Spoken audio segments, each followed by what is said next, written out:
Bonsoir, nous allons vous parler un petit peu de la manière dont nous travaillons pour créer des shows laser. Donc juste un petit tour d'horizon avec le type de matériel que nous employons. Vous avez déjà pu voir sur d'autres de nos vidéos quelques-uns des projecteurs, mais maintenant j'aimerais pouvoir vous parler un petit peu plus en détail sur la manière dont on travaille pour créer un show laser. Donc tout d'abord, vous l'aurez compris, il nous faut un projecteur. Dans la démonstration que je ferai tout à l'heure, j'utiliserai ici un de nos gros projecteurs. Il s'agit d'un projecteur RGB, donc qui est capable de pouvoir travailler en mode multicouleur. Juste pour un petit tour d'horizon, il s'agit quand même d'un projecteur assez conséquent, qui peut être piloté soit en mode DMX, soit avec de l'ILDA. Alors l'ILDA, en fait, qu'est-ce que c'est? Il s'agit d'une normative qui permet aujourd'hui de communiquer avec un projecteur laser et un système informatique. Le système informatique se compose en règle générale d'un DAC, donc c'est un module qui peut justement donc se connecter au projecteur avec différents types de prises, et typiquement ici on a donc le type de prise que l'on va avoir derrière. Ça ressemble un peu à du câblage d'imprimante, ce n'est pas tout à fait ça. Donc un câble justement ici DB que l'on va donc raccorder après entre le boîtier et le projecteur. Ce boîtier a une arrivée USB que l'on va pouvoir donc raccorder à un ordinateur. Donc voilà un petit peu le matériel, je dirais, nécessaire minimum pour être en mesure d'effectuer la création d'un show laser et de pouvoir ensuite le projeter. Donc maintenant, juste une petite explication sur le système logiciel que nous allons employer pour la création. Voilà, donc pour être en mesure de travailler, nous allons employer un logiciel qui s'appelle Mamba Black de la société Medialas. Donc ça c'est le logiciel, enfin l'un des logiciels que l'on emploie beaucoup pour la création de nos shows laser. Il en existe d'autres comme HE Laser Scan, Pangolin, mais disons que celui-ci par rapport à une approche, je dirais, assez simple de l'utilisation des systèmes laser est le plus intéressant. Dans son utilisation, dans la manipulation que l'on a quotidienne, on peut voir qu'il y a des possibilités assez poussées. Donc c'est l'un des logiciels qui nous a le plus intéressé en matière rapport qualité-prix. Si on regarde la console, en plus de ça, donc qu'est-ce qu'on va pouvoir être en mesure de faire? Donc ici on a un exemple de console, on verra plus pragmatiquement après dans la pratique ce que ça nous donne. Mais on peut être en mesure de gérer plusieurs projecteurs laser, donc on a vraiment une notion de multipiste. Sur chaque piste on va pouvoir appliquer des images, donc des figures ILDA, statiques ou animées, avec des couleurs, avec application d'effets, de rotation, de mouvement, de modification, de morphing si l'on le désire. Donc l'avantage avec ce type de logiciel, on peut aussi bien manipuler du 2D que de la 3D, donc sans aucun problème en termes d'image. Maintenant, pour être en mesure de se rendre un peu plus compte de ce que ça donne, bien on va faire un essai de projection. Voilà, la lumière est éteinte, je lance le show.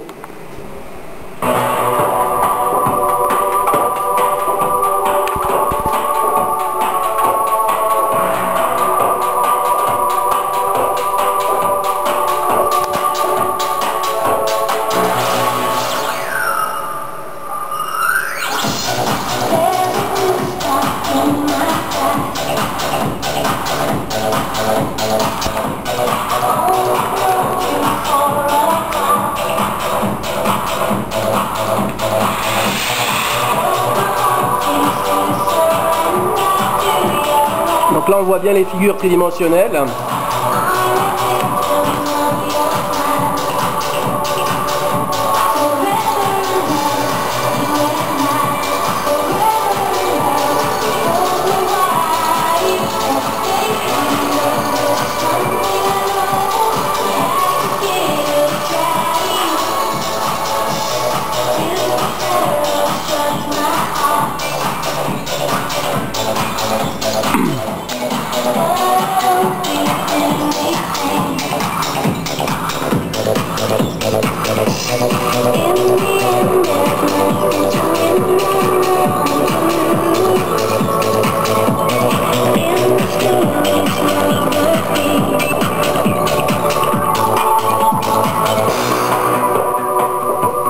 Donc c'est intéressant de voir justement, comme vous pouvez le constater, c'est cet enchaînement qui s'est synchronisé avec la musique.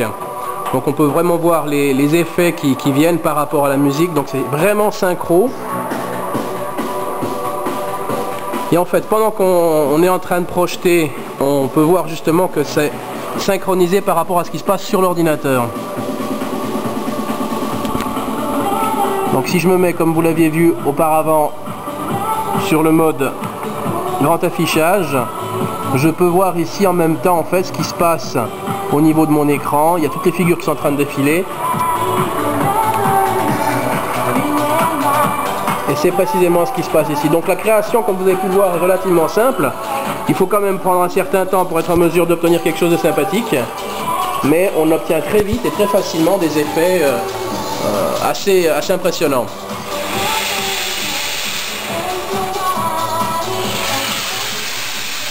Voilà, il faut quand même un petit peu de fumée pour être en mesure de bien apprécier les effets. Voilà.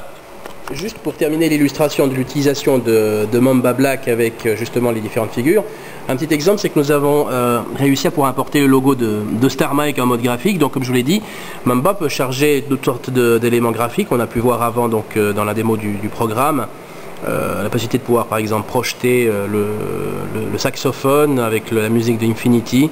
Donc ça c'était un exemple, mais typiquement pour se faire de la pub on aime bien avoir donc des logos. Donc une des choses que l'on peut faire justement, c'est importer des logos et les projeter ensuite avec notre système laser. Donc si je prends justement ici le logo, donc je le mets en boucle, là je le projette en vert pour que ça soit bien visible, je lance le beam et voilà, juste pour vous donner une petite idée, le logo de Starmic en laser.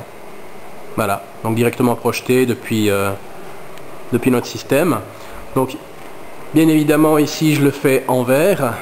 Je peux m'amuser avec ce type de projecteur à pouvoir utiliser d'autres sortes de couleurs, vous allez le voir immédiatement. Je reprends donc mon fameux logo, j'utilise comme vous l'avez vu tout à l'heure la fonction de Rainbow pour l'appliquer justement sur la figure. Je lui demande donc de pouvoir me le faire de façon suivie, voilà. Et maintenant si j'applique ceci à ma figure, hop, je peux voir justement que cela me permet d'avoir de la couleur au niveau du logo avec des effets à l'intérieur transitoires. Donc effectivement avec une caméra comme celle que j'ai maintenant, on voit le défilement, mais la partie sympathique c'est que l'incrustation se fait en projection, donc assez sympathique comme effet. Donc ça fait partie justement des possibilités graphiques que l'on peut avoir avec Mamba. Donc là justement, petite démonstration en temps réel.